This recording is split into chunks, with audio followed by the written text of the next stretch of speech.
minus Surah Yusuf, inshallah. So before I start, I know quite a few of you were not here last time. No problem. We're going to take a few minutes to do a review, just to make sure everybody's, brain juices are going and everybody's with us, inshallah, and then we'll delve into Surah Yusuf. Now, let me ask you guys a few questions. Why do you think we study tafsir? Why do we study tafsir? Go ahead. To understand the Quran. Perfect, that's a beginning point. Why do we need to understand the Quran? It's the words that Allah sent us to do what with? Not just to read, but to learn and live life. This book that we call a Quran is actually literally the words of Allah subhanahu wa ta'ala. It is Allah's letters to us telling us how to carry ourselves every single moment of our life. When we have a decision in front of us, we think, where is the answer in the Quran?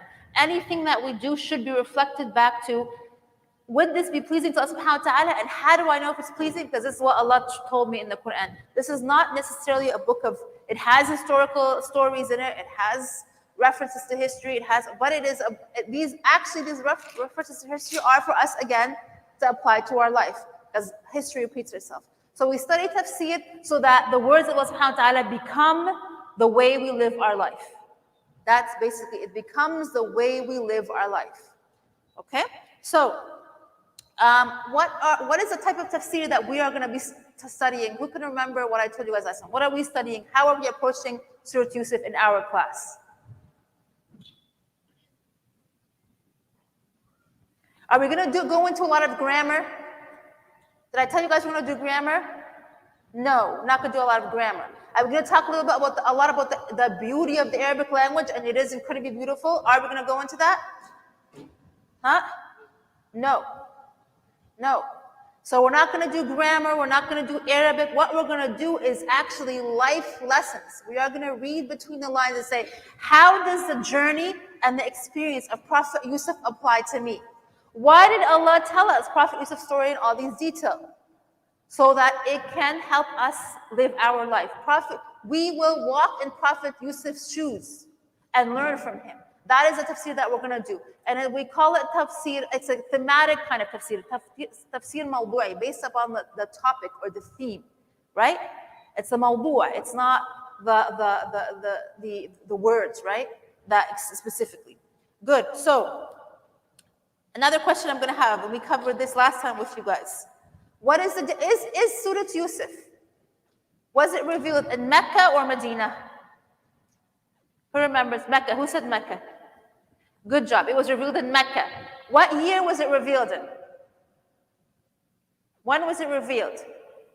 If you don't remember the number, it's okay. You can tell me this situation. What situation was our Prophet in when Surah Yusuf was revealed? This year of sorrow, very good. Am al-Huzn, which was the 10th or 11th year after he received his first revelation, after he became a prophet, right? Why was it called the year of sorrow?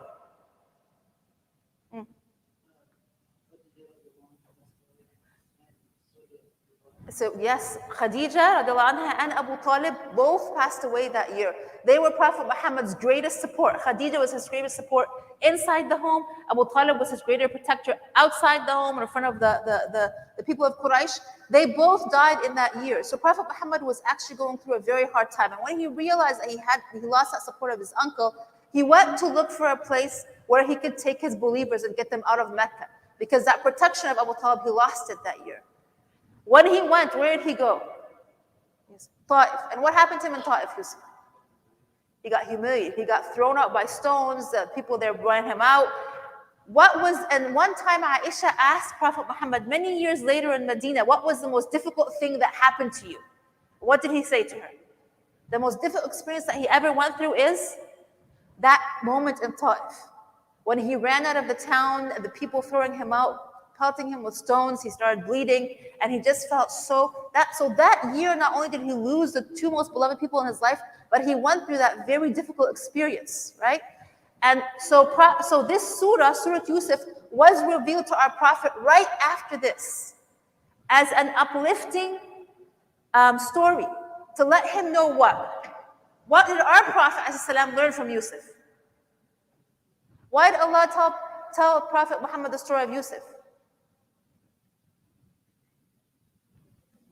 To console him, right? Yusuf went through so many tests. He went today we're going to talk about what his brothers did to him. Okay, everything that he went to from his childhood all the way to when he grew up was a trial and a test and a difficulty over and over. But in the end, he became victorious. In the end, his story came full circle, right? And so Allah subhanahu wa ta'ala is telling Prophet Muhammad is, you are going to be okay.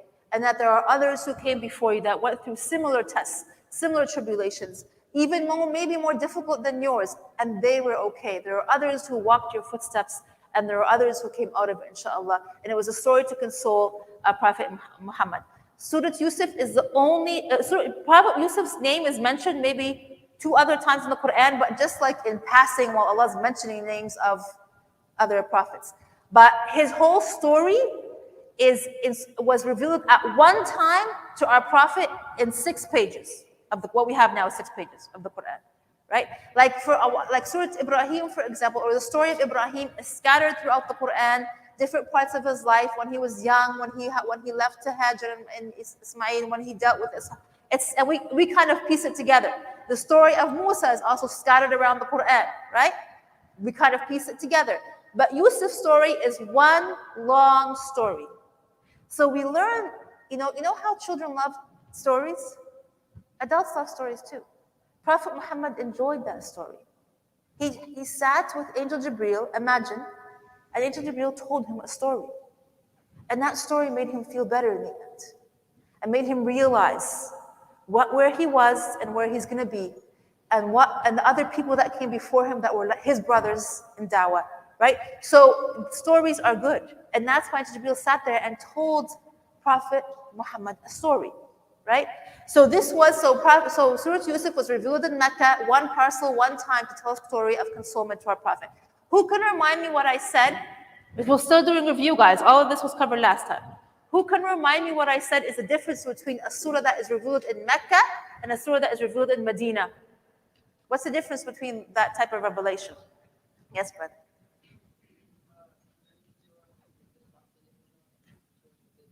Okay, that's in terms of time. Revealed after and before. Yeah, so the Hijrah defines Mecca, what was revealed, Mecca and Medina. What else, brother?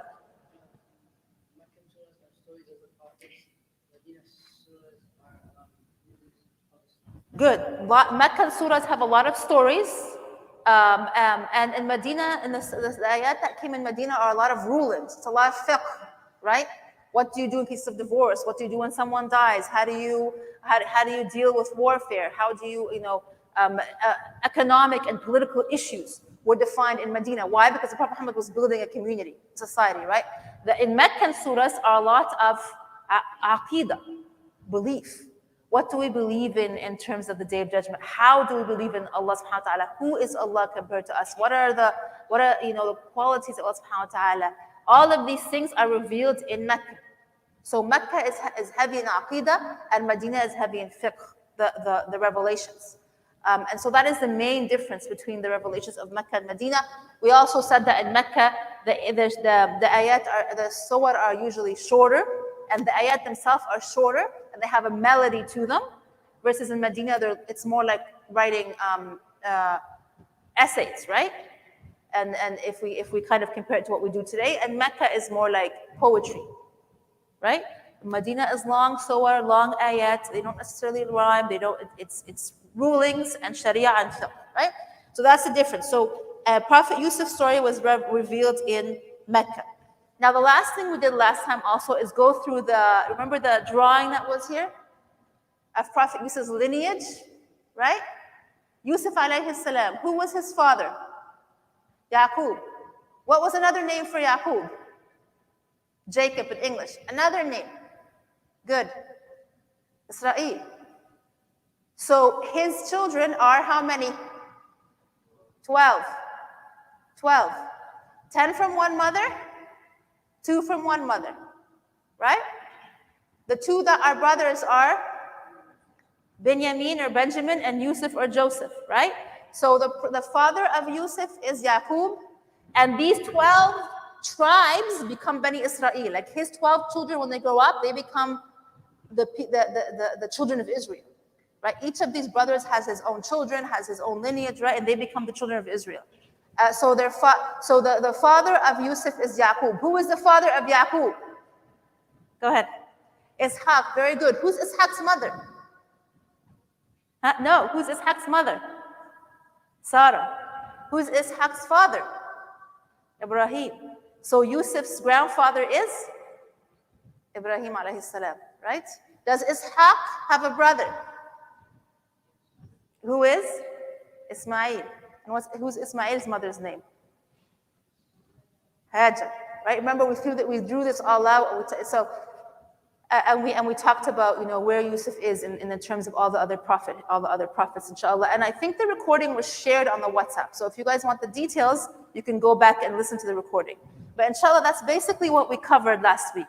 So today, inshallah, we will actually go into the first 18, maybe 21, depending on our time, ayat in the Quran. Okay, inshallah?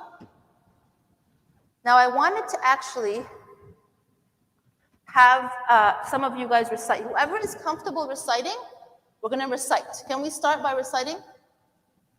Yes? Pass out the masahif for me. Okay? You guys, each of you can share with the person next to you, right?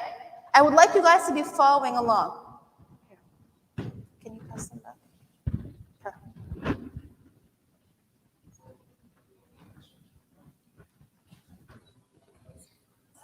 You guys can use your phones. Oh, forgot about that. You guys would prefer using reading Quran on your phones?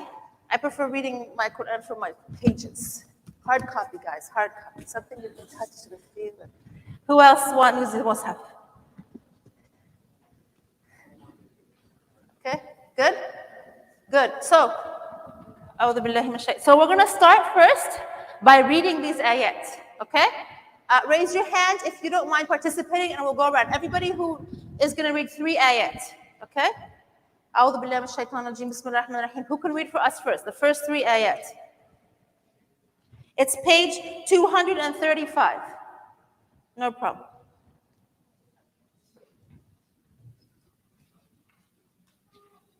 $235. Who wants to start? And I don't have a problem with girls reading Quran too.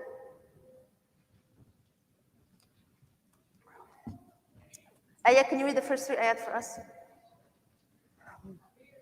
3. Yeah, start, please. Boys, you have to, everybody please, if we can listen carefully, we're going to first recite the first 21 ayat together, and then we'll go first. And I think it's very important when you guys, why we're doing this is because sometimes when you're going to go into a certain segment of a surah and do tafsir, it's good to hear the whole thing, because it gives you like an idea of the full parcel, and then you go down and break it up.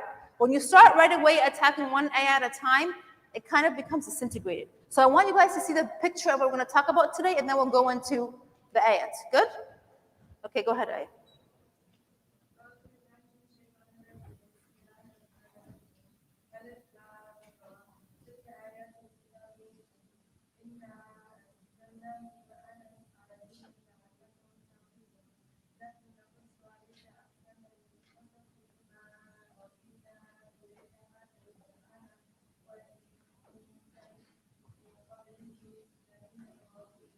Good. Who's going to go next? Go ahead.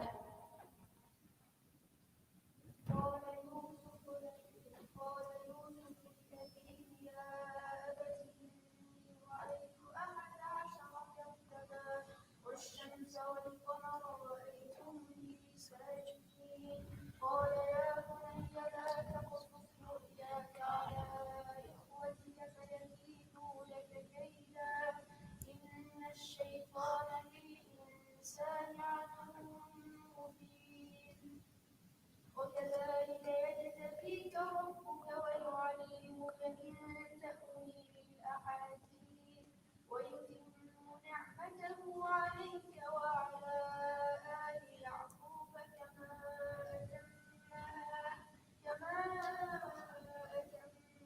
على أبويك من قبل إبراهيم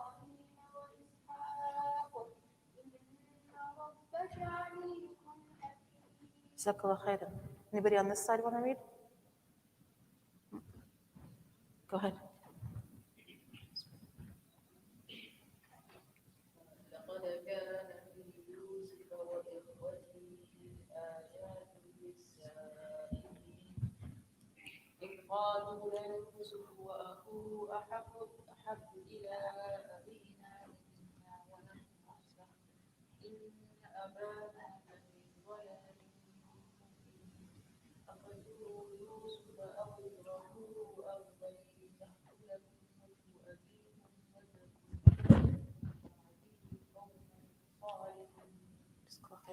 Go ahead. قال قائل منهم لا تقتلوا يوسف والقوه في غيابة الجب يلتقطه بعض السيارة إن كنتم فاعلين قالوا يا أبانا ما لك لا تأمن على يوسف وإنا له لناصحون أرسله معنا غدا يرجع ويلعب وإنا له لحافظون. Let's go next. Oh, go ahead. قال إني ليحزنني أن تذهبوا به وأخاف أن يأكله الذئب وأنتم عنه غافلون قالوا لئن أكله الذئب ونحن عصبة إنا إذا لخاسرون فلما ذهبوا به وأجمعوا أن يجعلوه في غيابة القوم غيابة الجب وأوحينا إليه لتنبئنهم بأمرهم هذا وهم لا يشعرون. Next.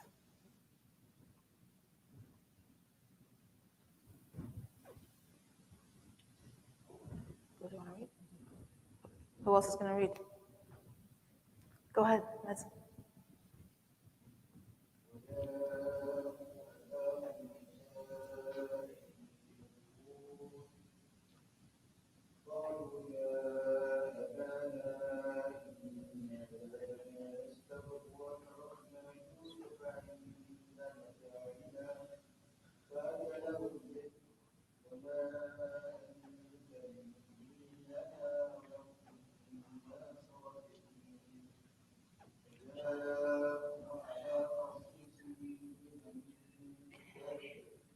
قال بل سولت لكم أنفسكم أمرا فصبر جميل والله المستعان على ما تصفون. وجاءت سيارة فأرسلوا والدهم فأجلى بلوى قال يا بشرى هذا غلام وأصروه بضاعة والله عليم بما يعملون. Who's going to read the last two ayat?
MashaAllah. So Bismillah ar-Rahman ar-Rahim. The first three ayats in Surah Yusuf is the introduction to the ayah, to the surah. It's a very short introduction. Allah subhanahu wa ta'ala gets right into the story in ayah number 4. Allah says to the Prophet, this is a book. Mubin, it means that it shows everything, it defines everything for you, right? It's a book, you know, when you show, it shows you everything that is right and wrong. It is mubin, right? And then Allah subhanahu wa ta'ala says that we have revealed this book in the Arabic language so that you may understand. لعلكم تعقلون, so that you may understand and comprehend. So Allah subhanahu wa ta'ala is revealing the revelation in the language of the Prophet ﷺ. And this has mentioned more than once in the Quran, that this revelation is in Arabic. Why do you think that's important? Allah says, so that you may understand. لعلكم تعقلون, so that you may comprehend. Can we go make da'wah to our neighbors in the Arabic language? Although it is the most beautiful language, it's a language that we're going to speak in Jannah and all of that. It's the language of the Prophet. We have to, as Muslims, for us to carry, for those to understand who we are and what we believe in, we have to speak the language of the land that we live in. The Quran was revealed in Arabic to our Prophet Muhammad and his people because they were Arabs. The Quran was not revealed to Musa, or the book of Musa was not in Arabic, and the book of Isa was not in Arabic. Ibrahim did not speak Arabic, for example. The first one who actually spoke Arabic was who? Okay, did they speak Arabic? No. Who spoke the Arabic language first? No. From these prophets that we mentioned? Huh. No. No. Ismail. Why Ismail? He was in Mecca. All of the rest of them spoke the Aramaic language that's based in Hebrew. Ismail, when he stayed with his mother in Mecca, the people that, when they found when the Zamzam came, right? There was caravan going by. And that caravan was looking for water. Those were people who were coming from Yemen. And they spoke the Arabic language. And those people came and settled with Ismail and Hajar. That's when Mecca became Mecca. It was barren land. And Ismail learned the Arabic language from these Yemeni tribes that settled with him, that came from the south. So Ismail was actually the first one to speak Arabic, and so the Prophet Muhammad, the progeny of Ismail, would speak Arabic. So the importance why I stopped here is that we have to understand that we have to be able to speak the language of the people, understand their culture.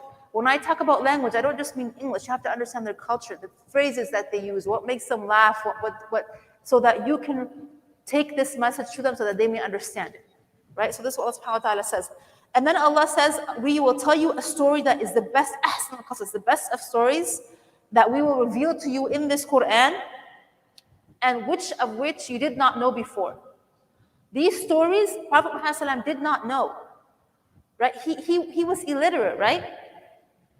The only way he knew about Musa and Isa is through Allah subhanahu wa ta'ala, and Yusuf and everybody else, and Ibrahim, is through Allah subhanahu wa ta'ala revealing it to him. He could not read the books of previous nations. And back then it was like, he didn't really, now we travel and we learn about other cultures and we might learn second and third languages. This wasn't the situation so many years ago. They did not know what was beyond their land of this, where they lived in Arabia.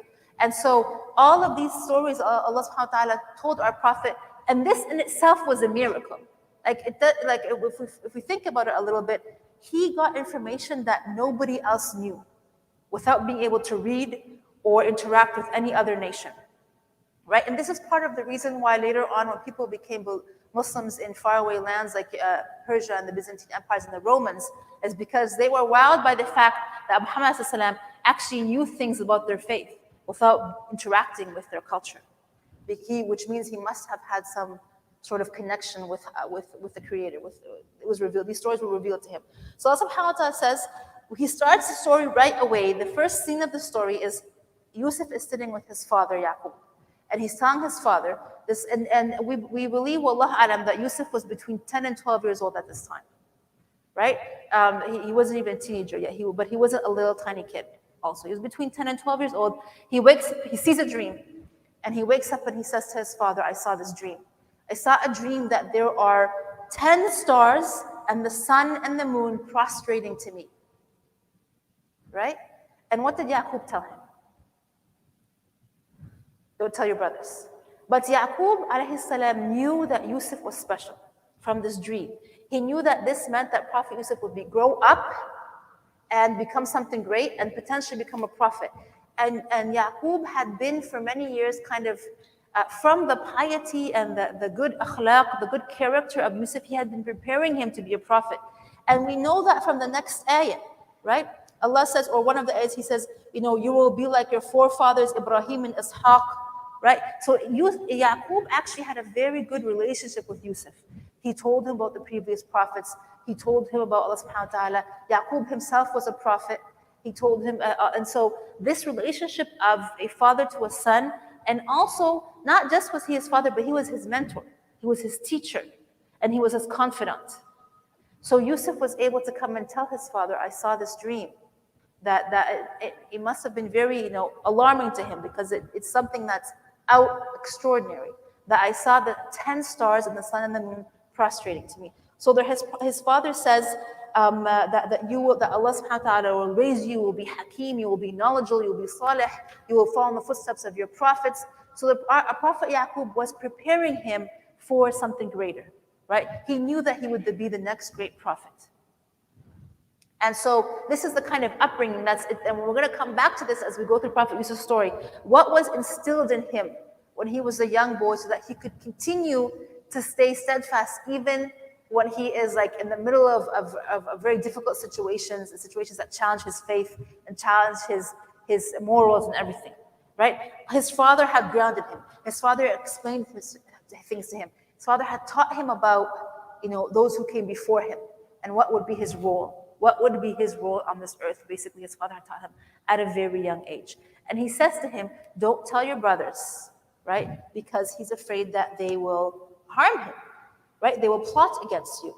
Keep it a secret between us. And Yusuf actually did that. He never told his brothers. Now, his brothers, Benjamin was younger than Yusuf, so he's a baby. He's not part of the picture right now, right? He's still very little. The brothers, the other older brothers, would get together and they would just talk, like you can hear from the story, they would talk about their father and say, why does our father love our brothers more than us? Right? Why he should love us more. We are stronger. We are usba, means like we are a strong group, like almost like we're a gang kind of thing, right? We're the ones that take care of him. We take care of his crop. We're there for him. We have his back. Why does he love these two little ones more than us? And this jealousy was kind of brewing in their hearts, right? Why did they consider themselves better than Yusuf? Because they were older and stronger. Does strength make you better? What makes you better? Your faith and your piety, your character, right? So Prophet Yaqub had seen that in Yusuf. And so we learn from this that it is not your physical strength, your being healthy and physical is important as Muslims, or as believers in general, but that doesn't necessarily make you better than somebody else. What made Yusuf better is his ability to comprehend his role and who was he become, his ability to be a good, to follow in the footsteps of his father and to be just a good, pious young man, right? And so they questioned why their father loved their little brother more, both their little brothers more. And so this jealousy got the better of them. And they started to make a plot of how they would get, just how much they detested Yusuf, how they get rid of him, right? And they say, let us either kill him or throw it, exile him far away somewhere, throw him in a faraway land. And one of them says, no, don't do that. Put him in ghayabat al-jub, put him in a well, and just leave him there. Somebody will pick him up. Now, what's another word for well in Arabic?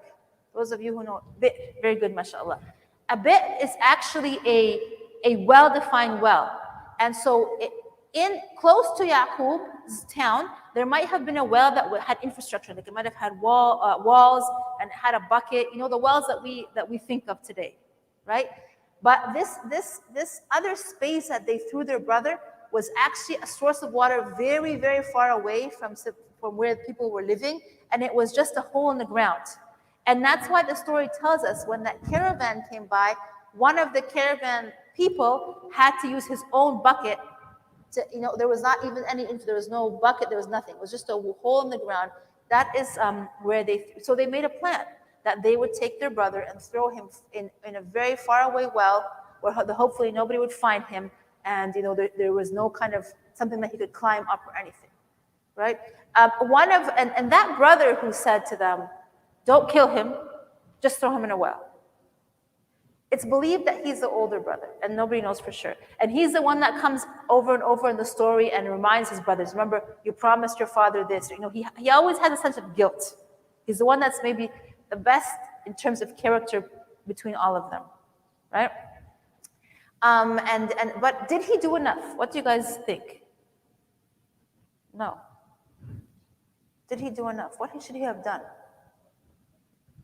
Stop his brothers. Because as long as you are part of the plot, then you will get the same reward or punishment. So we talk about Salih versus Muslih. This one brother might have been more Salih. He might have been more righteous than his other brothers. But he was not a Muslih. He did not fix things. You guys know the difference between Salih and Muslih? Salih is being righteous in yourself. You're a good person. You have some sort of moral character. You have some conscience. And Muslih is that you actually believe that you have to do good. You have to cause islah, goodness for those around you, fix things for those around you. So if he was a true Muslih, he would have stopped them. He would have warned his father. He would have protected his brother. But he just told them, don't kill him. Just let's throw him in this faraway well. And he went on with this plot. He didn't stop them from throwing their brother. And when we imagine, so they went to their father had actually never allowed Yusuf to go with them ever before. Like Yusuf was like 10 years old. He's never been allowed to go anywhere with his brothers. And I'm sure all of you have younger siblings. It's really kind of odd. Usually you take your siblings out to play, you take them out with you sometimes. It was a very odd situation. His father very much protected him. He did not allow him to go anywhere with his brothers.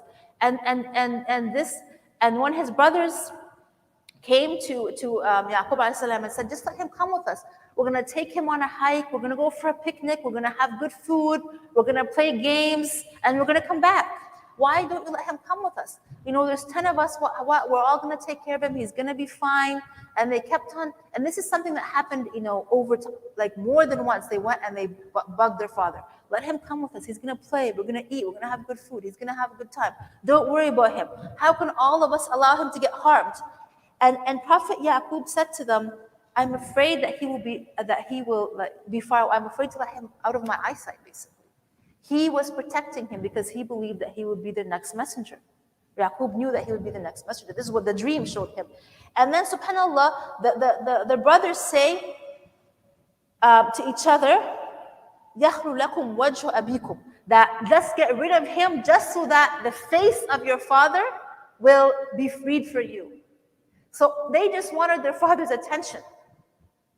They knew that they could never have their father's heart. They wanted their father just actually looked at them and gave their attention. They knew that his heart would always be with Yusuf. But they just wanted to free their father's attention for them. And so what they were seeking in itself was not wrong, but the way they went about it was wrong.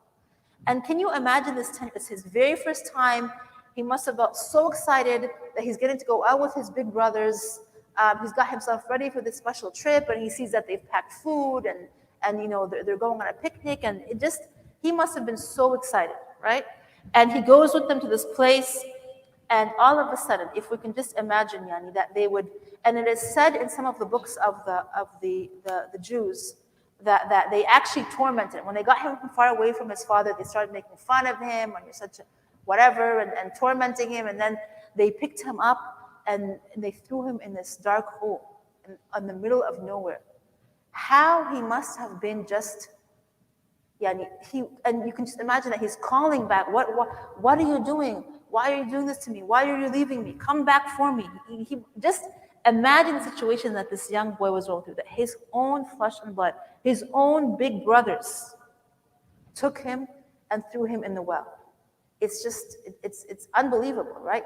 And this shows you that jealousy can make you do things that are completely incomprehensible. And jealousy is one of the most wickedest and most worst diseases of the heart. Our Prophet Muhammad told us that jealousy wipes out all of your good deeds, right? Being jealous of somebody, it just makes you just see nothing but evil. It consumes you. It's a disease. And it can make you do things that you would never do otherwise.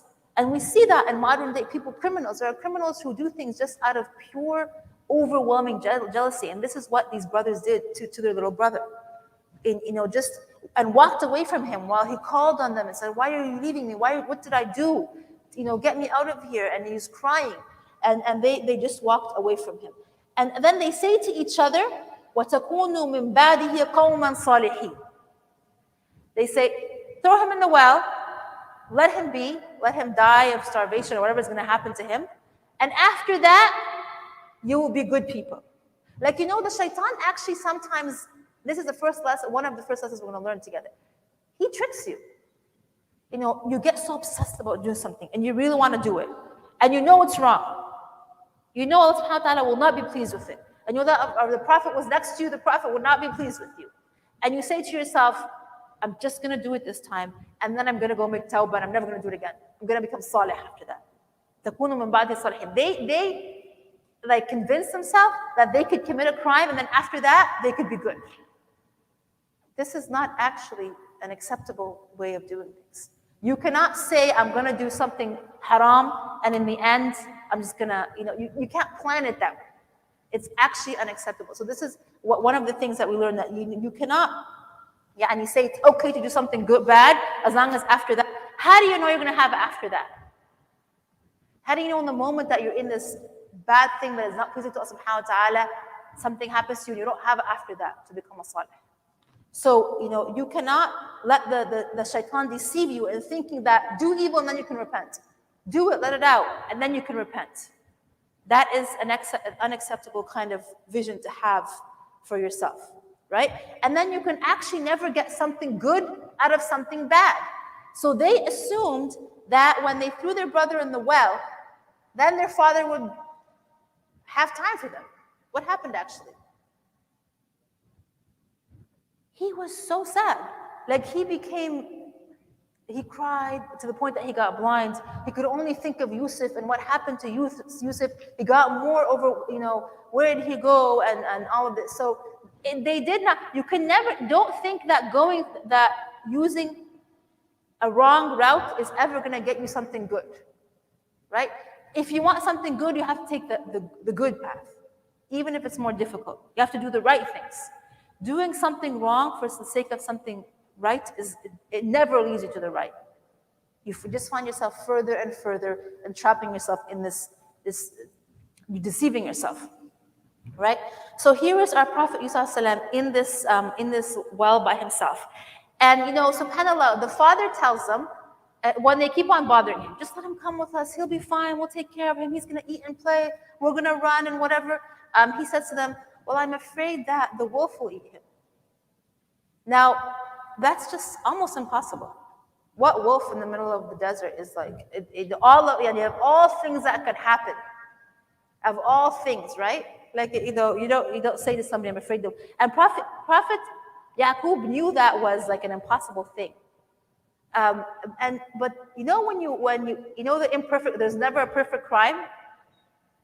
After they threw Yusuf in the well, they just didn't know what they were going to say to their father. And that's why Allah subhanahu wa ta'ala says in the Quran that they came back in the night, after Ashi in the darkness, because they were sitting there thinking, what are we supposed to do now? Sometimes when you do something bad and then you realize, look where I got myself. And how am I supposed to do now with myself? And they were in a bad space. And they said, let's just tell our father that the wolf ate him. Right? The same story that their father, which is an impossibility. Did Prophet Yaqub believe them? No. Why? How are we sure that he didn't believe them? Go ahead, honey. Yeah, because they're using the same story. Like they said the same thing. That's one reason. What else? Go ahead, speak.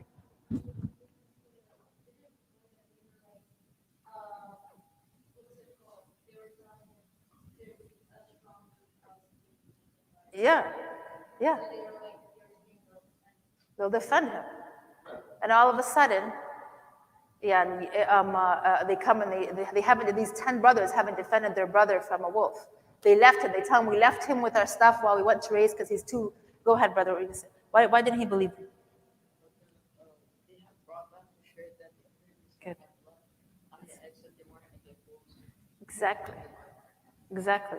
So they had, that's very good. And that's not mentioned in the surah, but it actually is part of the tafsir that we know that they actually, before they threw Yusuf in the well, they had taken off his shirt. And when they thought about what are we going to do, what are we going to tell our dad, they actually killed some sort of, I don't know what they killed, like a bunny or whatever, a sheep or whatever, an animal, and they took the blood of that animal and soiled it with the shirt. So Prophet Yaqub saw that the shirt, if a wolf had eaten Yusuf, his shirt would be like have holes in it and be torn. It was in perfectly good condition, but it had blood on it. That was another proof that. So again, the imperfect crime, right? That there's no way So they bring back the shirt to their father and they say, oh, we're so sorry. The wolf actually ate our little brother. So subhanAllah, all of these, when they come back, the other reason that Yaqub did not believe them, and he knew that Yusuf was still alive, is the dream. The dream tells him that Yusuf will grow up and be something great, right?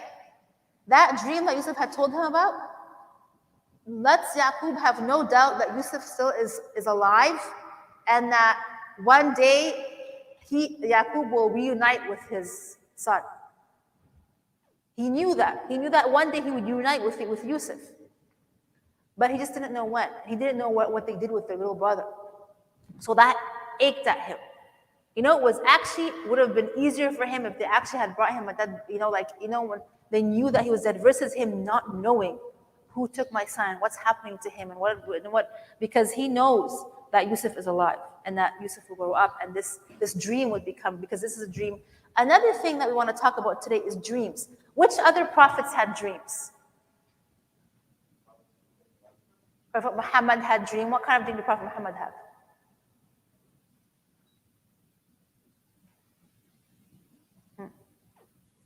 I don't remember. Who's another prophet that had a dream? Go ahead. Ibrahim alayhi salam. What did he dream? Of slaughtering his son. Very good. So dreams are actually a type of revelation for prophets. Right? Dreams are actually a type of, when prophets see dreams, they come true.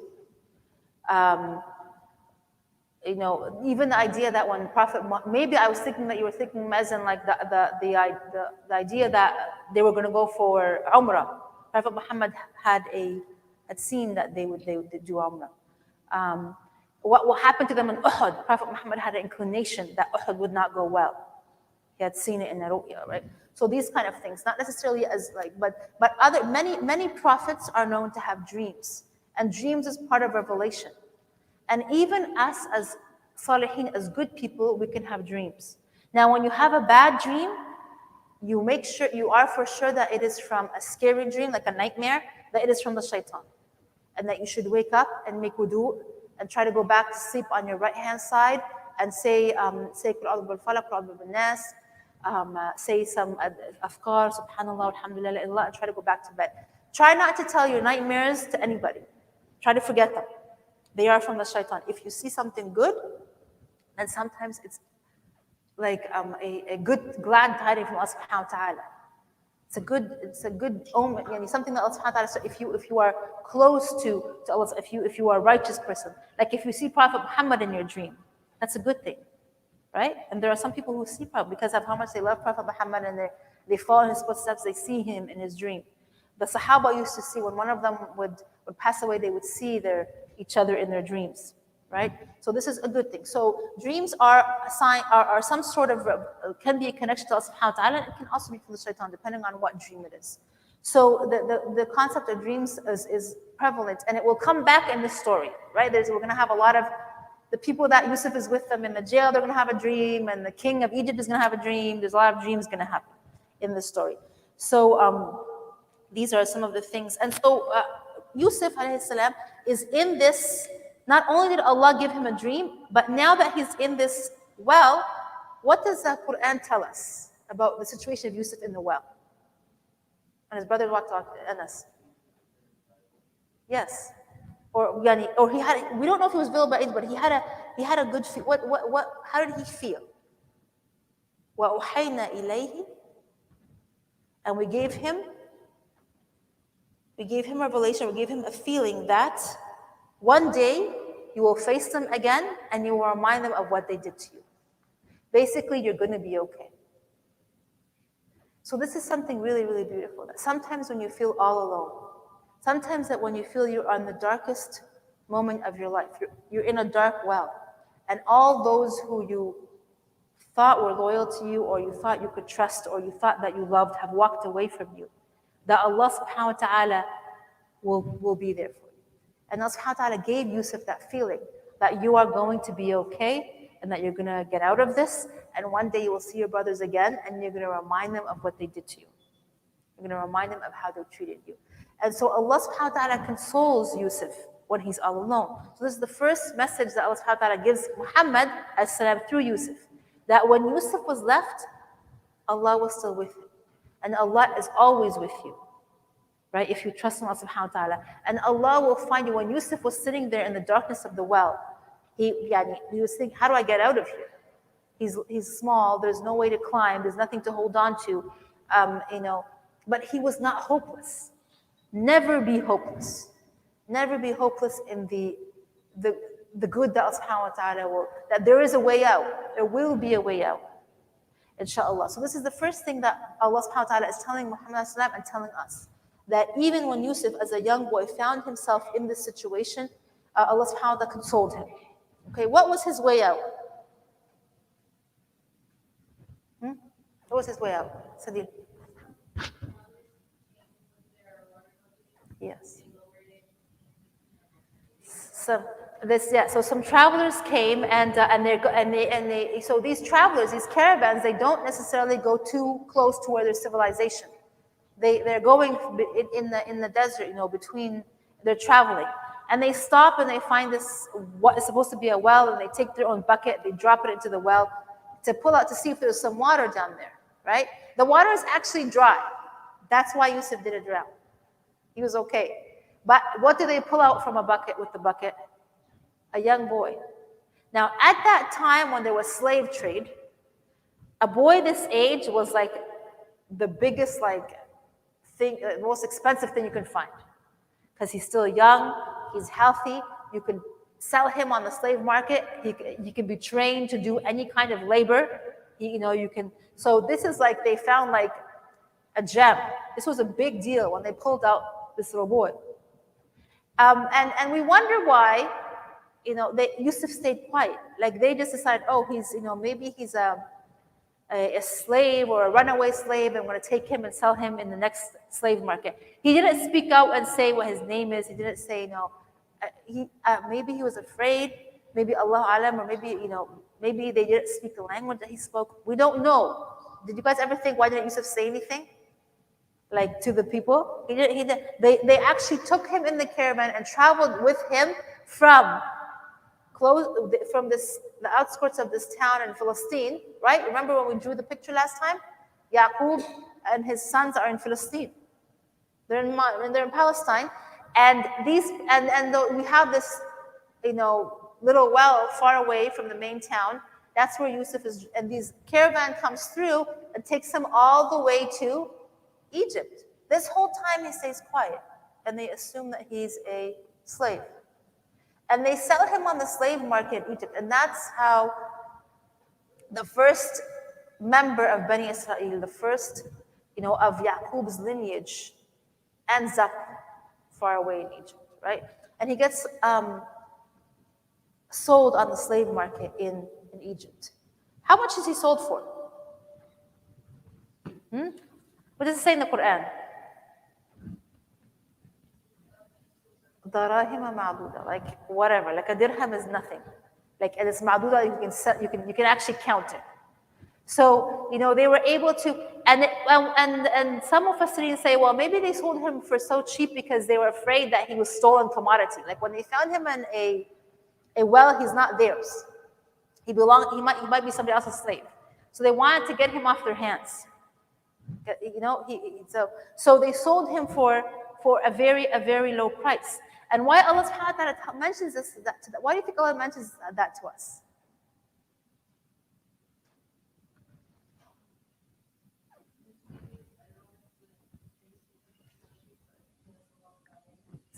Exactly, Karima. He was sold for so cheap. They didn't know the value of this young boy and what he would grow up to be, how he would affect the history of Egypt, right? How he affect the history of the children of Israel and the prophet that he would become, right?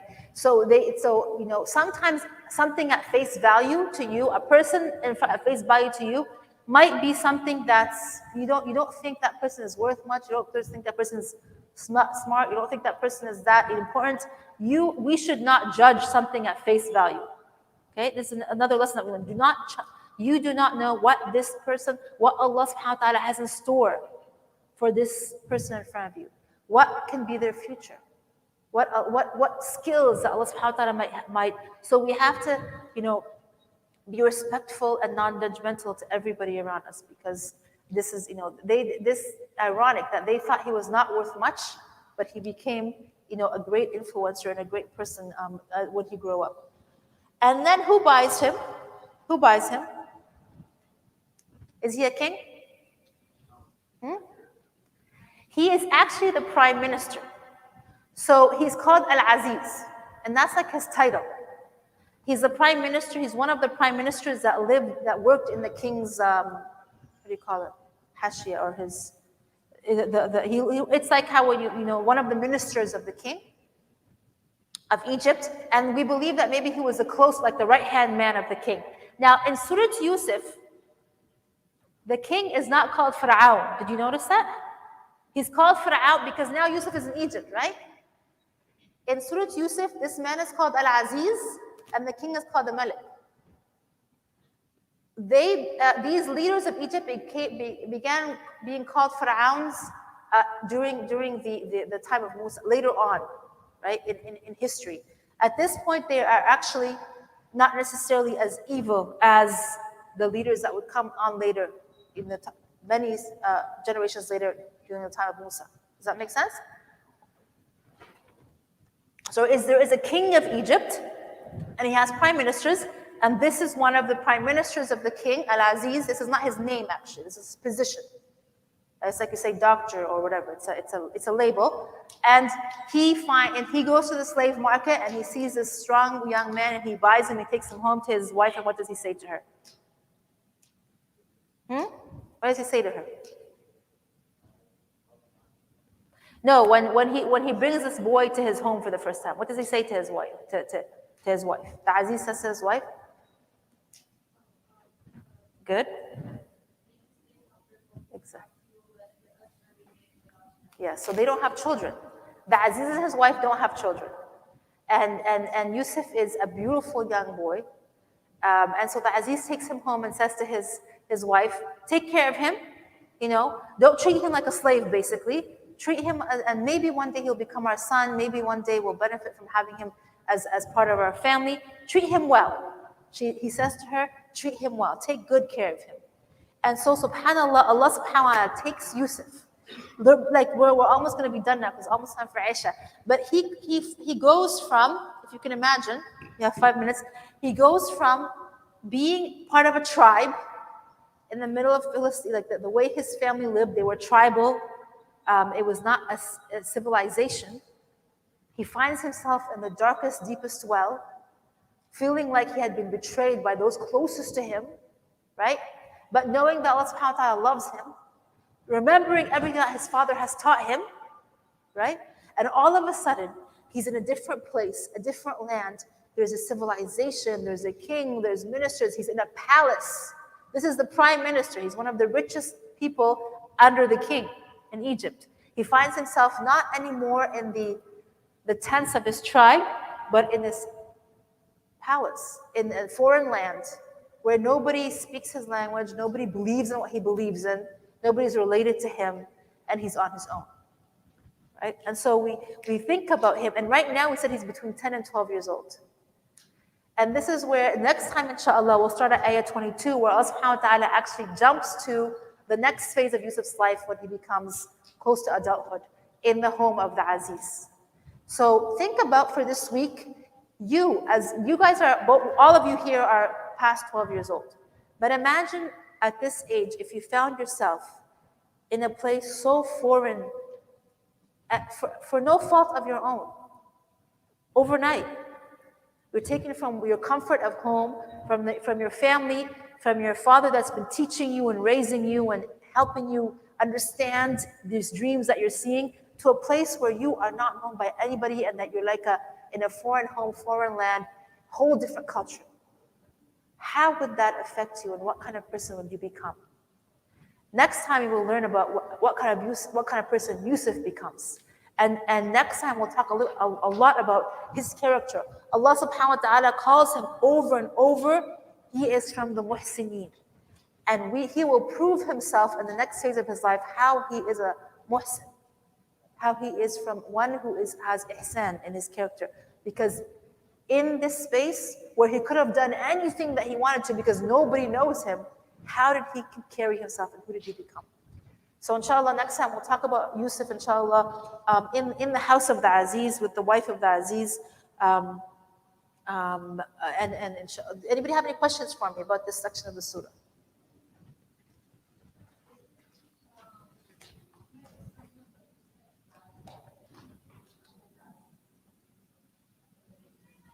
So so he's called the Prime Minister. في بيت العزيز. So in the ayah it says in the house of the Prime Minister. So it's a title. It's not a characteristic. Yes, it's not a sifa.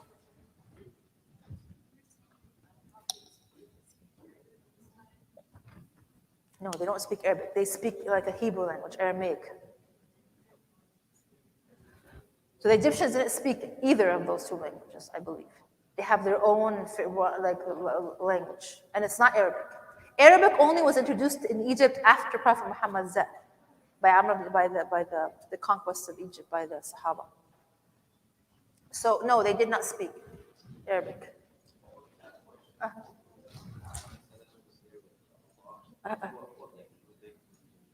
That was Arabic. That's Allah. To speak Arabic, صح. You're right. You're right. Good, jazakallah khairan. Anas.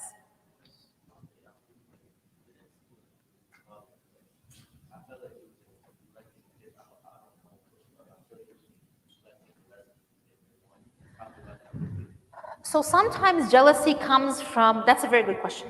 It comes from, it doesn't really have a basis, right?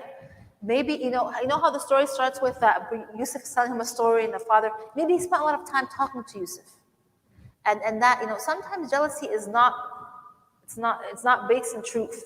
It's just a figment of their imagination. And when you sit together enough times and you dwell on it and you think about it and you make, he did this and that wasn't fair, and he did that and that was, they were actually his older sons. And they actually were the ones that took care of everything, and they ran the tribe. But in their mind, they picked on things and they dwelled on things. And sometimes that's something also that we didn't touch on, that just when these evil thoughts come to your mind, you try to push them out and you try to see good instead of bad. And don't let these ideas grow in your mind.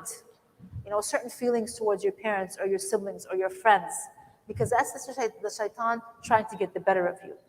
So he was a good father. He gave different attention to Yusuf and Benjamin because they were little, it happens sometimes. Little kids, they just need more care. Maybe he spent more time talking to them because Yusuf had these dreams and had these thoughts, and he was teaching him. But they allowed that to just, they became obsessed by it, basically. Yeah. Does that make sense a little bit? Yeah. And you know what they could have done? They could have come and said to their father, why do you talk, what are you talking to Yusuf about? And, they could have tried to see, what is it about Yusuf that makes our father love him? Maybe he's just, maybe we could try to be like him, maybe he's just more good to our father, or they could have taken a different route of talking to their father about his care for Yusuf, asking him, why they're not getting the same attention, but they took the route of actually the extreme route of trying to get rid of their brother, right? Any other questions? You're good? Okay, inshallah. So we have a few minutes they pray Isha in a few minutes. They pray Isha in 8 minutes to be exact. So you can have a stretch, make wudu. Is he bugging you? Please don't. Oh no, you bugged him first. Okay, إن شاء الله سبحانك اللهم وبحمدك نشهد أن لا إله إلا أنت نستغفرك ونتوب إليك. بسم الله الرحمن الرحيم والعصر إن الإنسان لفي خسر إلا الذين آمنوا وعملوا الصالحات وتواصوا بالحق وتواصوا بالصبر.